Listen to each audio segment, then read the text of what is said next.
स्वागत है आपका स्टडी विथ अरविंद में। आज हम फिर से लेकर आए हैं आप सबके लिए 25 प्रश्नों वाली श्रृंखला। चलिए स्टार्ट करते हैं। अमिता शेरगिल के चित्रों में किस भावना की झलक अधिक दिखाई पड़ती है? ऑप्शन 1 उल्लास, 2 शांति, 3 विषाद, 4 उन्मुखता। तो इसका ऑप्शन 3 सही होगा। अमृता शेरगिल के चित्रों में विषाद स्पष्ट दिखाई पड़ता है। भिखमंगे, ग्रामीण तथा अपने निजी चित्र सब ही में उनकी विषादमय भावना दिखाई पड़ती है। तो इसका ऑप्शन 3 सही होगा। अगला प्रश्न है, अवनीनाथ टैगोर के प्रारंभिक कलागुरु थे? ऑप्शन 1 इटालियन कलाकार गिलहार्डी, ऑप्शन 2 मदुरै के चित्रकार अलाग्री नायडू, 3 थियोडोर जॉनसन, 4 इनमें से कोई नहीं। तो इसका ऑप्शन 1 सही होगा। 1 है थियोडोर जॉनसन, इटालियन कलाकार गिलहार्डी। इसका ऑप्शन 1 सही होगा। अवनीनाथ टैगोर ने अपने प्रारंभिक वर्षों में यूरोपियन शैली के तैल चित्र बनाने का आरंभ किया था या अभ्यास किया था, और इन्होंने अकेले अपने युवा काल में इटालियन चित्रकार गिलहार्डी से विधिवत तैल चित्रण की शिक्षा ग्रहण की थी। तो इसलिए इनके कलागुरु गिलहार्डी ही होंगे, प्रारंभिक कलागुरु। अगला प्रश्न है, निम्न में से उस चित्रकार की पहचान कीजिए जिसने बंगाल शैली से भिन्न शैली में काम किया। ऑप्शन है 1 अवनीनाथ टैगोर, 2 गगनेन्द्रनाथ टैगोर, 3 असित कुमार हल्दर, 4 नंदलाल बोस। तो इसका ऑप्शन 2 सही होगा। गगनेन्द्रनाथ टैगोर सही होगा, क्योंकि 20वीं सदी के प्रारंभ में भारतीय स्वतंत्रता संग्राम में स्वदेशी का नारा अपनाया। इस समय शांति निकेतन पुनरुत्थान अथवा बंगाली स्कूल का केंद्र था, जिसकी अवगाही अवनीनाथ टैगोर और नंदलाल बोस कर रहे थे। केवल गगनेन्द्रनाथ ही थे जो व्यक्तिगत शैली की खोज में यूरोपियन आर्ट से लेन देन कर रहे थे। तो इसलिए इसका ऑप्शन 2 सही होगा, क्योंकि 2 गगनेन्द्रनाथ टैगोर हैं और गगनेन्द्रनाथ टैगोर विदेशी शैलियों में पाश्चात्य शैली में प्रयोग कर रहे थे नए नए। अगला प्रश्न है,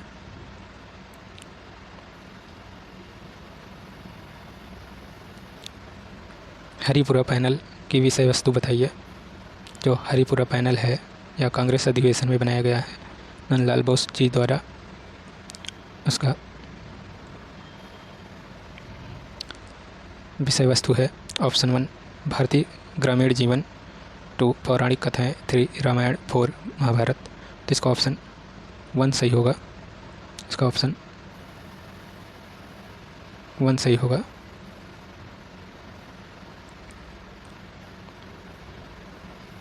ऑप्शन 1 भारतीय ग्रामीण जीवन, क्योंकि हरिपुरा में कांग्रेस अधिवेशन के पंडाल की कलात्मक सज्जा के लिए नंदलाल बोस को जिम्मेदारी सौंपी गई थी। इस सज्जा के लिए उन्होंने आसपास के ग्राम्य जीवन का अवलोकन कर उसका चित्रण किया था। अगला प्रश्न है, शिल्प कथा व रूपावली पुस्तकों के रचयिता का नाम है।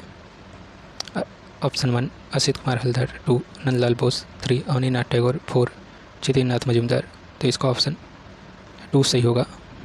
ऑप्शन 2 नंदलाल बोस, क्योंकि नंदलाल बोस की रूपावली तथा शिल्प कथा 2 महत्वपूर्ण पुस्तकें हैं जो भारतीय कला विद्यार्थियों के लिए बहुत ही उपयोगी है। अगला प्रश्न है, शांति निकेतन में कला भवन की स्थापना किस वर्ष हुई? Option 1 1901, option 2 1919, 3 1922, 4 1948। तो इसका ऑप्शन 2 सही होगा। इसका ऑप्शन 2 सही होगा, 1919। इसका ऑप्शन 2 सही होगा, 1919। सन 1919 में कला भवन की औपचारिक स्थापना हुई थी। अगला प्रश्न है, ईसा के जीवन पर आधारित चित्र किस कलाकार ने बनाए?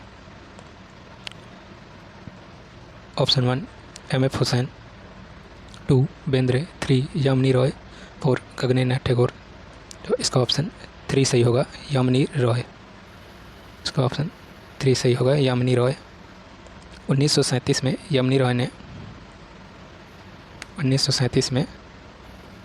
1937 में यामिनी रॉय ने ईसा के जीवन पर आधारित चित्र बनाए थे। तो इसलिए इसका ऑप्शन 3 सही होगा। 1937 में जो है ईसा मसीह से संबंधित चित्र बनाए थे यामिनी रॉय ने। अगला प्रश्न है,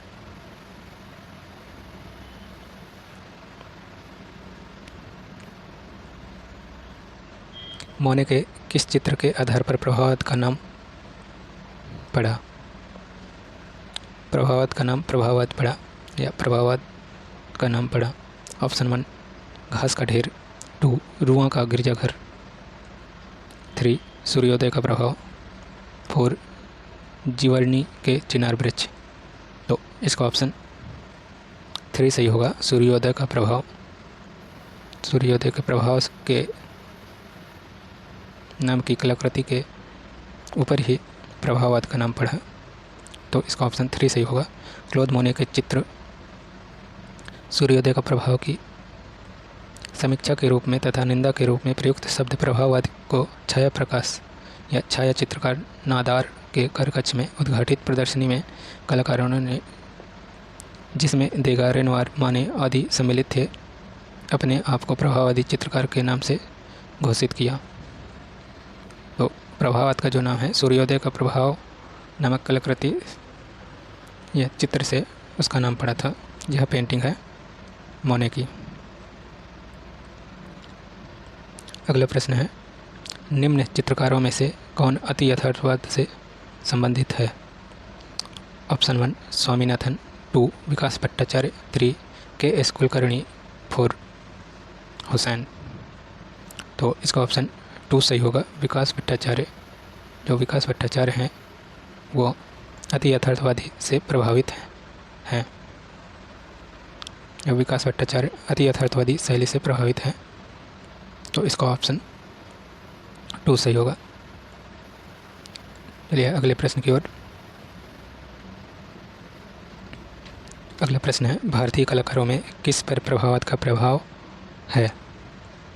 भारतीय कलाकारों में जो कि प्रभाववाद का प्रभाव पड़ा है, ऑप्शन 1 राजा रवि वर्मा या रवि वर्मा, 2 राम किंकर, 3 रणवीर सिंह बिष्ट, 4 रविन्द्रनाथ टैगोर। तो इसका ऑप्शन 3 सही होगा। ऑप्शन 3 सही होगा, रणवीर सिंह बिष्ट। जो है इस पर रणवीर सिंह बिष्ट जी पर प्रभाववाद का प्रभाव पड़ा है। अगला प्रश्न है, प्रोग्रेसिव आर्टिस्ट ग्रुप के कलाकार हैं। प्रोग्रेसिव आर्टिस्ट ग्रुप के कलाकार हैं, ऑप्शन 1 तैयब मेहता, 2 के हैबर, 3 गुलाम शेख, 4 गायतोंडे। तो इसका ऑप्शन 4 सही होगा, गायतोंडे। जो गायतोंडे हैं वह प्रोग्रेसिव आर्टिस्ट ग्रुप के कलाकार सदस्य हैं।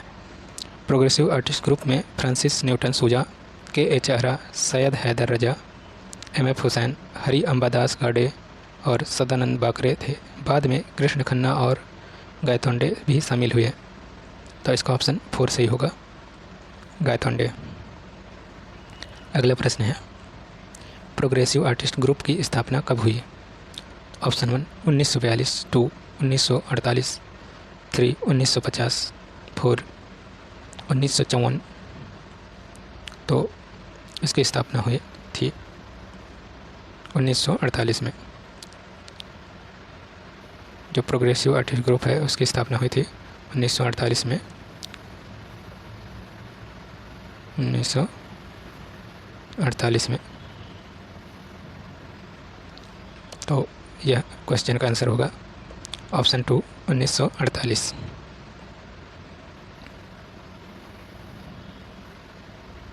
अगला प्रश्न है, समीक्षावादी कलाकार हैं। समीक्षावादी कलाकार कौन हैं? या समीक्षावादी कलाकार हैं? ऑप्शन 1 रणवीर सिंह बिष्ट, 2 NK खन्ना, 3 रामचंद्र शुक्ल, 4 मदन लाल नौकर। तो इसका ऑप्शन 2 सही होगा। रामचंद्र शुक्ल ऑप्शन 3 सही होगा। सॉरी, रामचंद्र शुक्ल जो है वह समीक्षावादी कलाकार हैं।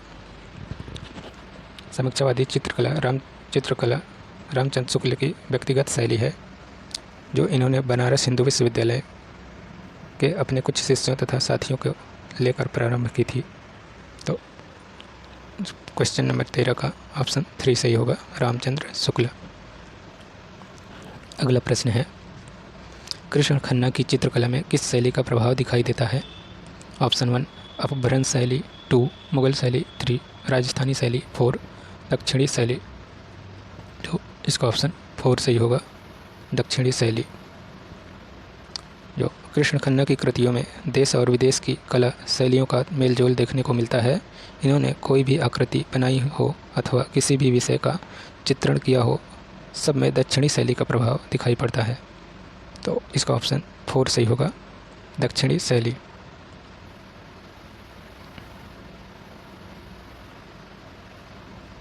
अगला प्रश्न है, कलकत्ता ग्रुप की स्थापना किस वर्ष में हुई?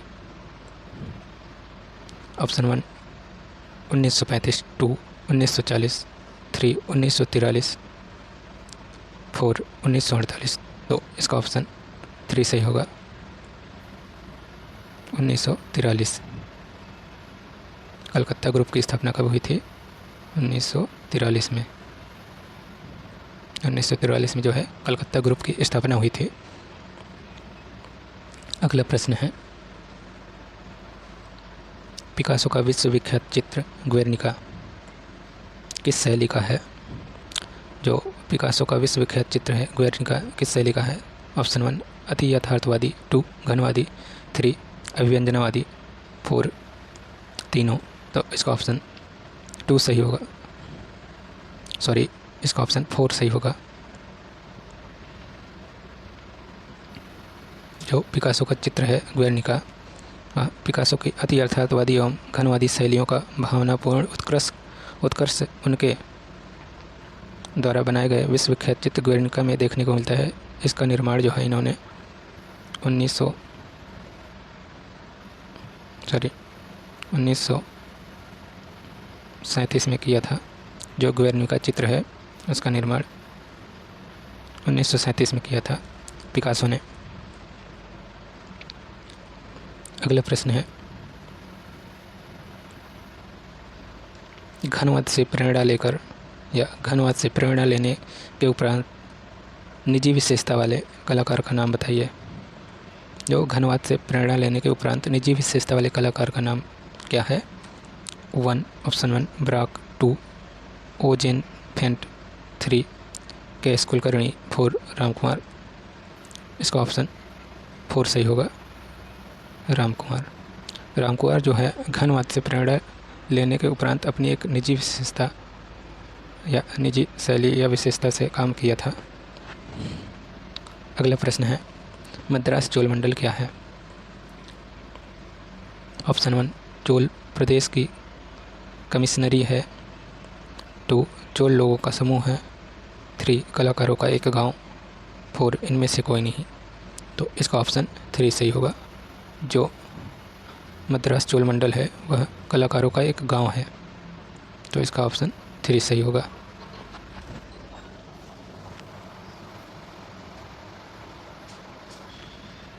किस कलाकार ने चोलमंडल की स्थापना करने में सर्वाधिक योगदान दिया?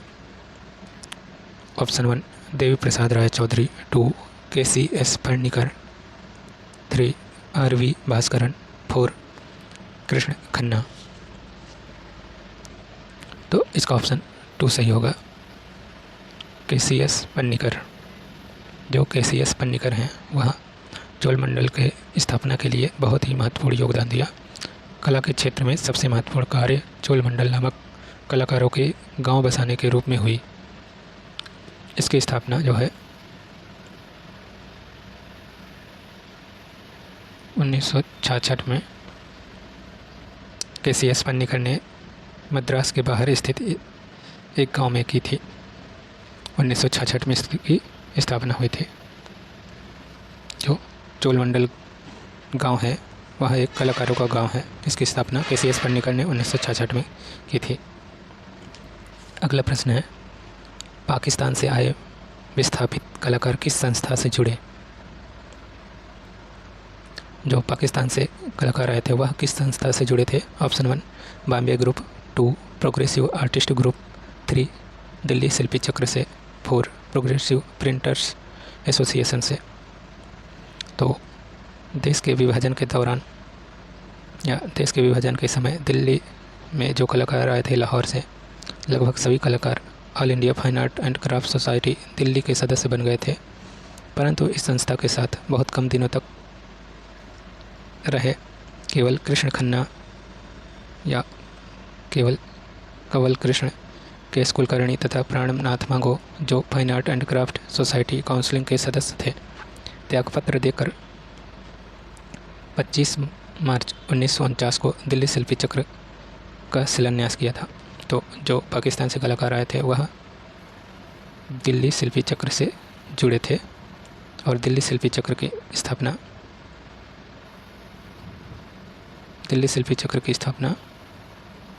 25 मार्च 1949 को 1949 को हुई थी। जो दिल्ली शिल्पी चक्र की स्थापना हुई थी 25 मार्च 1949 को हुई थी। तो जो पाकिस्तान से कलाकार आए थे वह दिल्ली शिल्पी चक्र से जुड़े थे।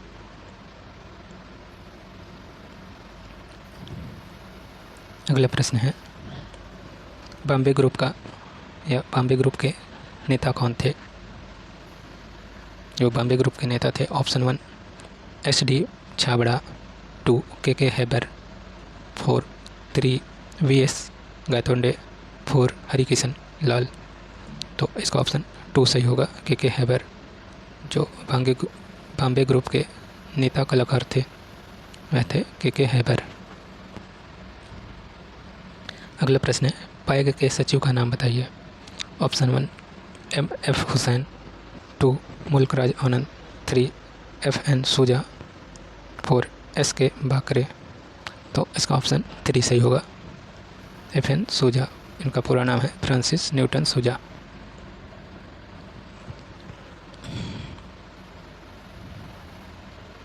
अगला प्रश्न है, उस ग्रुप का नाम बताइए जिसकी पहली और अंतिम प्रदर्शनी 1963 में हुई। Option 1 progressive artist group, option 2 group 1890, 3 शिल्पी चक्र, 4 कलकत्ता ग्रुप।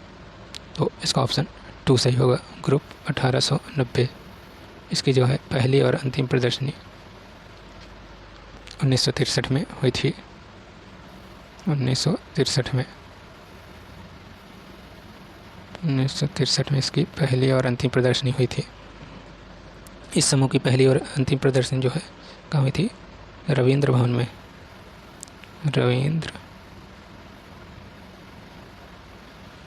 में 1963 में हुई थी। इसके बाद यह ग्रुप जो है टूट गया था या बिखर गया था। सारे कलाकार इधर उधर बिखर गए थे। अगला प्रश्न है, ग्रुप 1890 को यह नाम देने के पीछे क्या कारण था? ऑप्शन 1 यह 1890 में स्थापित हुआ, 2 इसके 1890 सदस्य थे, 3 यह जिस भवन में स्थापित हुआ उसका मकान नंबर या नंबर 1890 था। इनमें से कोई नहीं।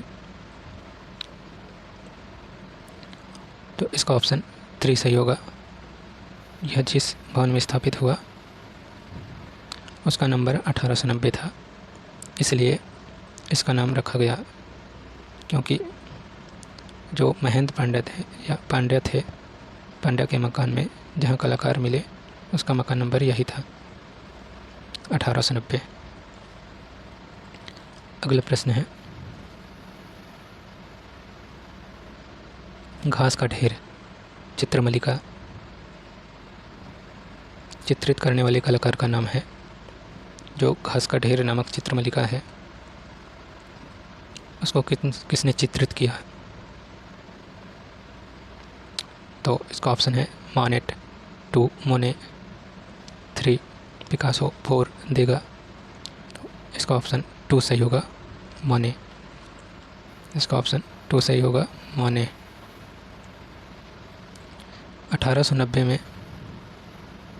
1890 में